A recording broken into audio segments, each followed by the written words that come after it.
لدې سره چې د ولسمشرۍ راروان ټاکنو په تړاو نظرونه سره ویشلي دي. ځینې د سولې ټینګښت ته لومړیتوب ورکوي او ځینې هم د ولسمشرۍ راروانو ټاکنو ترسروي ته. خو چمتوالی ورته روان دی.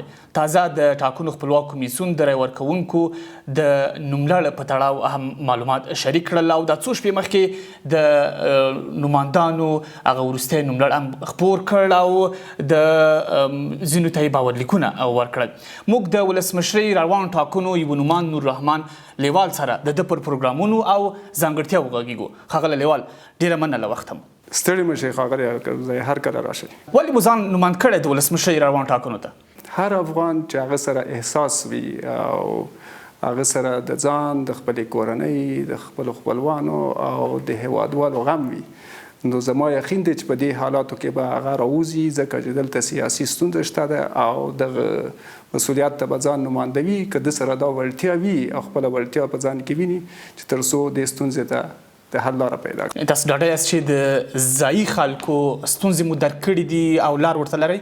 نو ځکه مو درک کړي دي چې تقریبا زما د ځوانۍ نه را په دې خوا زه په خپله ټولنه کې پاتې شوی یم او د خپلې ټولنې له مختلفو برخو کې مې کار کړی دی، که هغه ډېرې ټیټې برخې دي، حتی د مزدورۍ نه نیولې تر ولسمشرۍ پورې په دې منځ کې ډېر زیات واټن دی چې ما په ډېرو برخو کې کار کړی دی او د هغو خلکو احساسات، د هغوی اړتیاوې دا ټول پیژنم.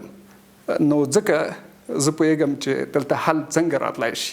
د سیاست خبر تاسو اولو کې یاده کړه، څه تغیرات پکې راوړئ او څنګه راوړئ؟ نو خبره دا ده چې ما اشاره ورته وکړه چې ډیری زموږ سیاستوالو ستونزه دا وه چې دوی داسې انګیرل چې کیدای شي د بهرنیو په مرسته یا د بهرنیو ایډیالوژۍ په مرسته دوی وکولی شي چې د افغانستان ستونزې حل کړي.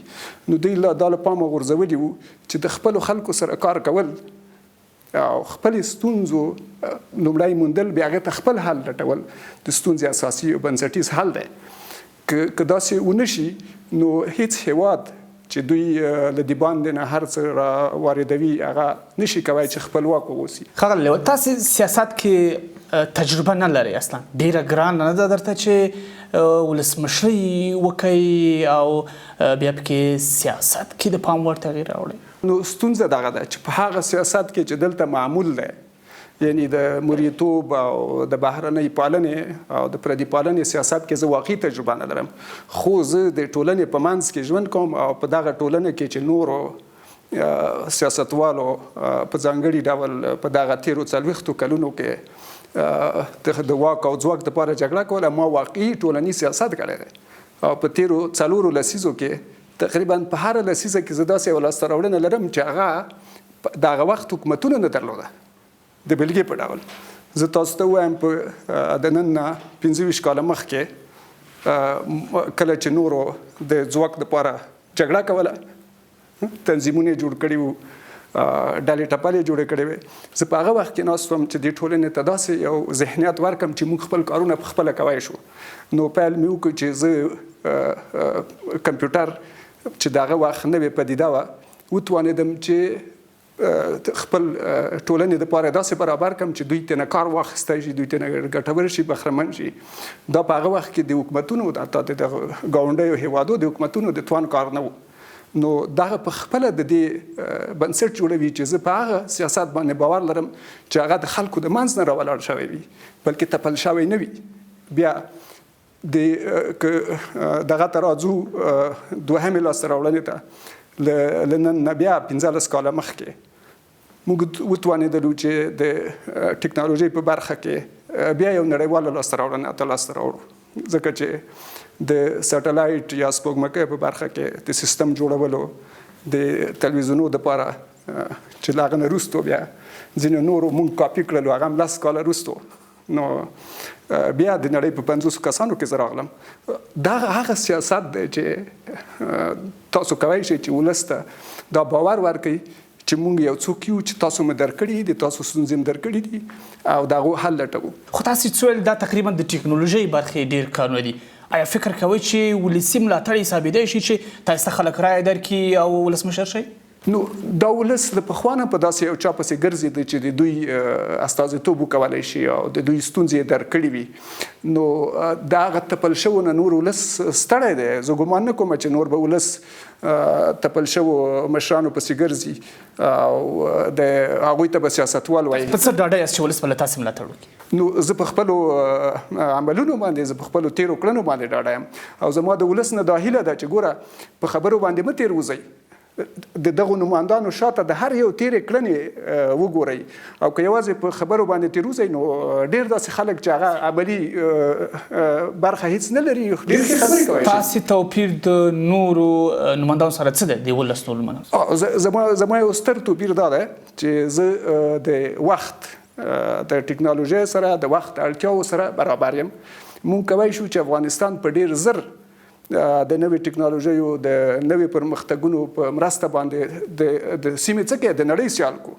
خو زه ګمان نه کوم چې زما په نورو سیالو نمایندانو کې تر ولسمشر غني پورې دا وي چې کومې وړتیاوې موږ لرو. آیا فکر کوئ چې زموږ د ټولنه او خلک دې ته چمتو دي؟ هغه فکر چې تاسې لرئ چې د ټکنالوژۍ پر مټ به د افغانستان ګڼې ستونزې حلوئ وبکړی شئ چې پلی کوئ؟ ولس دې ته چمتو دی خو دلته ما د پیل نه ویلې چې سیاسي ستونزه ده یعنی زمونږ دغه ډیری ستونزې په سیاست پورې تړي. دا چې زه راوتی یم ما په خپل ژوند کې دا تجربه کړه. ما تاسو ته وویل چې د مزدورۍ نه واخله زه د ډیرو کمپنیو مالک یم ورسره بیا د حتی د یو تلویزیون مالک هم کېدای شي تاسو پښتو تلویزیون په رسنیو کې یعنی د افغاني ټولنې په ډیرو برخو کې ما کار کړی دی.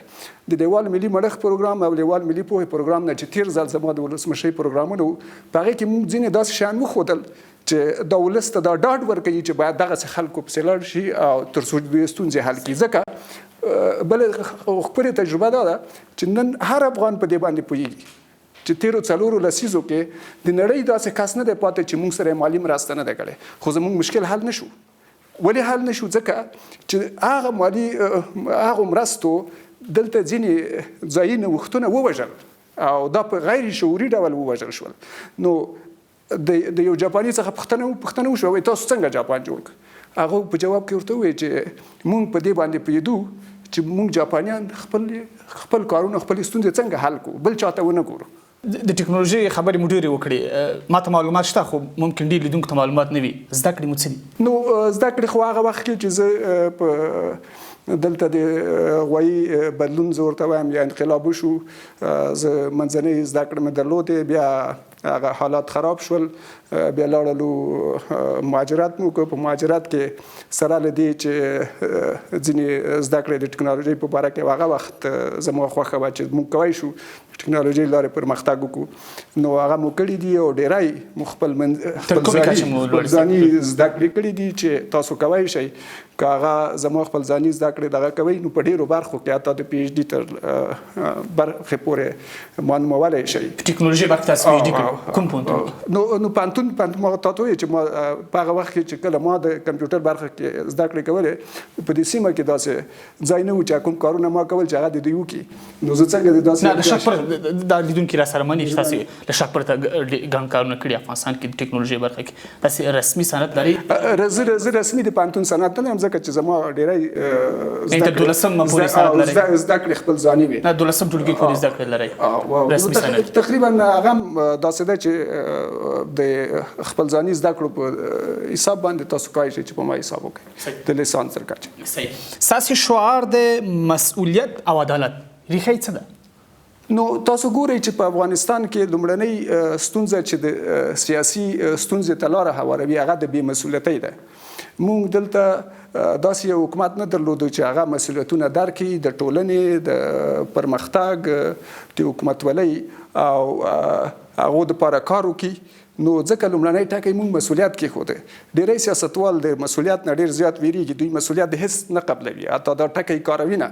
خو موږ ځکه راوستو چې دې ته د خلکو پام راواوړي چې تر څو افغانان خپل مسؤلیت وانخلي نو دغه شان لکه نن چې نړۍ راغلې ده هغوی به وایي چې تاسو خپل مسؤلیت نشئ اخیستی. نو موږ مجبور یو چې درشو او د خپل مسؤلیت له وجې نه ستاسو په چارو کې داخله وکړو. د ولسمشرۍ ټاکنو یو نومان په توګه اصلي اندېښنه مو څه ده روان ټاکنو ته؟ نو اصلي اندېښنه مو دا ده چې ولس باید په ټاکنو کې برخه واخلي. شک لري چې برخه به نه اخلي؟ نو ځکه برخه نه اخلي چې تیرو ټاکنو او له هغه نه مخکینیو ټاکنو کې دومره وراني، دومره ناخوالې، دومره درغلۍ تیرو حکومتونو او اوسني حکومت وکړې چې د خلکو د ټاکنو نه زړه تور کړی دی.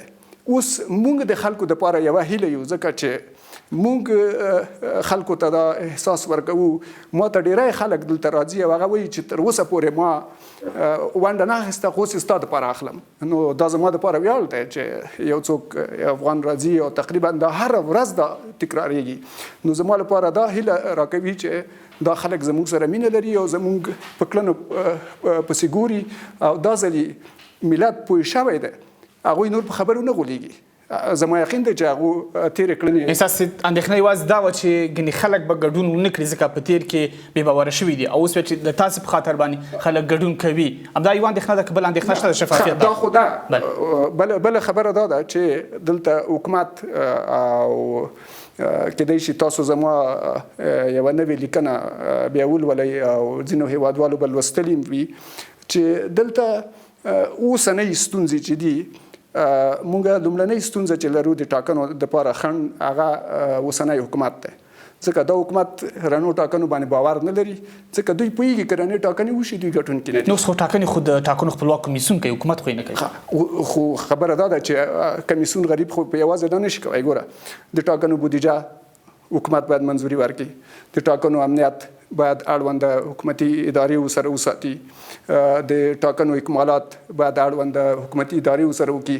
نو دلته کمیسیون غریب خو صرف هغه د دوی ارزونه تقریبا او یا د دوی یو چا سره هیله څرګندول، حتی امر هم دوی نشي کوی هیله څرګندول چې دا کار. پر خپلواکۍ شک لري د کمیسیون؟ په خپلواکۍ هم زه شک لرم. زما خو سپارښتنه دا وه چې باید د کمیسیون بودیجه یوازې د افغانستان د بودیجې نه شي او بهرنیان که مرسته کوي هغه هم په نورو برخو کې وکړي او په داسې ډول یې وکړي چې دوی مستقیما هیڅ مداخله ورته لري. بله خبره د دننه په کمیسیون کې د وړتیاوو ده. نو کمیسیون وړتیا لرله، خو تقریبا دغه تیر ځل چې حکومت په ناقانونه ډول باندې کمیسیون منحل کړ او د هدف مو 2014 کال ټاکنو وروسته نو هغه نه دا اوس چې د ولسي جرګې ټاکنې وشوې او دوی کمیسیون منحل کړ، نو د هغه باندې حکومت دا هڅه کوي چې دا نوي کمیشنران وډار کړي، ویروي او تطمیع کړي چې که تاسو هم زموږ خبره نه منئ نو تاسو هم کېدای شي په هغه برخلیک باندې اخته شئ. تاسې د حکومت خبره ډېره وکړه، خو د حکومت اوسني دواړه مشران بیا نمایندان دي. آیا فکر کوئ دا دواړه ستاسې ستر سیالان دي په راتلونکو ټاکنو کې؟ نو دوی ځکه سیالان نه دي چې دوی نور په ولس کې ځای نه لري. زه دوی ته سیال نه وایم. دوی دا اوس په درغلیو باندې لګیا دي. حتی دا اوس د افغانستان د ټاکنو د قانون په خلاف باندې دوی ناست دي. د دوی تیر 15 کلن حکومت هم د اساسي قانون خلاف وو. نو دوی نور زموږ سیال نه دي، خو دوی تر خپل حده پورې لاسوهنې کوي چې دغه زورواکي چې وختي یې ما ذکر وکړ چې په دې کې دوی ټینګ پاتې شي او دوی ټاکنې انجینري کوي. تاسې ټاکنې وګټئ او ولسمشر شوئ، بهرنی سیاست به مو څه وي او څنګه تعریفوئ؟ ګوره موږ او تاسو په دې نړیوال کلي کې ژوند کوو او دلته به هر هغه سیاست او سیاستوال بریالی وي چې وکولی شي د نړیوالو سره خپلې ګټې شریکې کړای شي او هغه ناخوالې چې زموږ ترمنځ دي هغو ته حل پیدا کړای شي. نو زموږ سیاست به په دوه ټکو کې که زه وایم هغه به په دوه اړخیزو درناوي او د افغانستان د ملي ګټو بنسټ ولاړ وي او هغه کار مونږ کوو چې هغه دغه دوو ته یعنی د افغانستان ملي ګټو او دوه اړخیزو درناوي ته احترام لري. د امنیت لپاره به مو طرحه څه وي که ټاکنې وګټئ؟ د امنیت لپاره خبره دا ده چې مونږ دلته امنیتي ستونزه ځکه لرو چې په هیواد کې بې عدالتي ده. یعنی دغه اوس هم ډیری خلک چې په دې هیواد کې جنګیږي هغه د اوسني حکومت یا د تیر حکومت د بې عدالتیو په مقابل کې جنګیږي. نو کله چې عدالت راشي امنیت په خپله باندې راځي. نو زمونږ کړنې عدالت به څنګه ټینګوئ؟ نو عدالت ما تاسو ته خبره وکړله چې کله تاسو هغه اسانتیاوې چې ملت د حکومت نه غوښتنه لري او حکومت مجبور د خلکو ته هغه اسانتیا ورکړي چې دوی ځان ته پخپله نشي برابروي که هغو کې عدالت راشي او فساد له منځه لاړ شي چې اوس افغانستان پکې سرکښ دی د افغانستان حکومت پکې سرکښ دی نو عدالت پخپله راځي او د هغې دپاره خو ما تاسو ته ویلې چې موږ ټکنالوژي کاروو چې تر څو وکولی شو مسؤلیت منځته راوړو فکر نه کوم چې یوازې عدالت به هم داسې څه نه وي که چیرې تاسې عدالت ټینګ کړئ نو ستونزه به حل وي د امنیتي ځواکونو تجهیز او اکمال او داسې نور لګښتونه څنګه برابروي ورته نو که افغانان غواړي چې د خپلواکۍ خواته لاړ شي د امنیتي ځواکونه زمونږ د ملا تیر دی او موږ ورته ډېر د ویاړ په سترګه ګورو چې دوی قرباني ورکوي دوی په دغه مشکلو حالاتو کې د هیواد دپاره کار کوي خو دغه حل نه دی د اوسنی نظام د زمونږ د دفاعي سیستم نو که موږ سره ملت همکاري وکړي موږ ته رایه راکړي زمونږ پروګرام دا دی چې موږ د مکلفیت دورې خواته تګ کوو او د مکلفیت دورې سره زما وړاندیز دا ده چې موږ به دواړه لوري یعنی د مکلفیت او مسلکي اردو چې دوی ورته وایي دا دواړه به څنګ په څنګ بیایو چې تر څو وتوانیږو موږ خپل اردو خپلواکه کړو خو یو شی چې ډېر مهم دی هغه درته وایم موږ که واقعي اقتصادي پروګرام زما مطالعه کوي چې زه نشم هغې ته راځم هغې پوښتنې ته راځم نو زه همدې به غواړم او مهرباني که موږ هغه ولرو افغانستان د نړۍ خزانه ده نو د زموږ څه دی ستاسو پروګرام څه دی اقتصاد اوس خبره دا ده چې د اقتصاد دپاره تر اوسه پورې چې څه نه دي شوي هغه دا ده چې تر اوسه په افغانستان کې د افغانستان اقتصاد یا د افغانستان اقتصادي ماشین افغان محور نه دی یعنی په افغانانو باندې نه راځي چې ګټه بل چیرې ځي ګوره ځکه ګټه بل چیرې ځي چې دا اوس افغانستان یو مصرفي هیواد دی زمونږ د زده کړو د سیستم نه راواخله تر حکومتولۍ پورې مونږ په تیرو حکومتو کې او اوسني حکومت کې دا پروګرام نه و چې دوی خپلې اړتیاوې پوره کړی شي مونږ د لیوال حکومتولۍ پروګرام کې تقریبا 15,000 توکي اسانتیاوې مهارتونه پیداوار دا راټول کړي دي او زموږ د څېړنې سره سم افغانستان اوس تقریبا د هغې نه 10 تر 15% پوره کوي نو که دا 80-90 ته لاړ نشي افغانستان د خپلواکۍ خو لور ته هېڅ حرکت نشي کولی دغه اوس ستاسو د ملي اردو یا د بلې هرې برخې حتی د خوراک 80% د بهر نه دی نو آیا دغه حکومتونه ړانده ځان بساین ته به کار کوي چې ځان بساین ته کار نشي د سره هېڅ کیدی نشي چې موږ د په یو برخه کې پرمختګ وکړو بېروزګاري یوه اساسي ستونزه ده په افغانستان کې څنګه حلوئ اوس خبره د بېروزګاري ده بیا که بیرته راځو حکومتولۍ ته زما شعار دا ده چې بېوزلي یا بېروزګاري چې د بېوزلۍ مور همدا بېروزګاري ده دا یو سیاسي ستونزه ده ځکه که موږ او تاسو اوسنیو تخنیکونو او اوسنیو لاسته راوړنو د نړۍ وګورو نو په 2 میاشتو کې دا هیواد په سبو مړېدای شي په 3 میاشتو کې په مرغانو مړېدای شي په 1 کال کې په غنو دانو مړېدای شي او په 2 کال کې په غوښو مړېدای شي نو د دې لپاره موږ سره ټول وسایل شته د لیوال ملي مړښت پروګرام وو کتابونه یو مسله لیدونکو ته سوال پیدا کیږي حتما چې تاسو ډېر تاکید په ټیکنالوژي دی نو ټیکنالوژي نه چې مو کار کوو فکر نه کوو چې بیکاري به ورسره ډېره شي ځکه ټول کار به سیستم کوي کمپیوټر به یې کوي نه خبره داسې ده چې ګوره دغه هم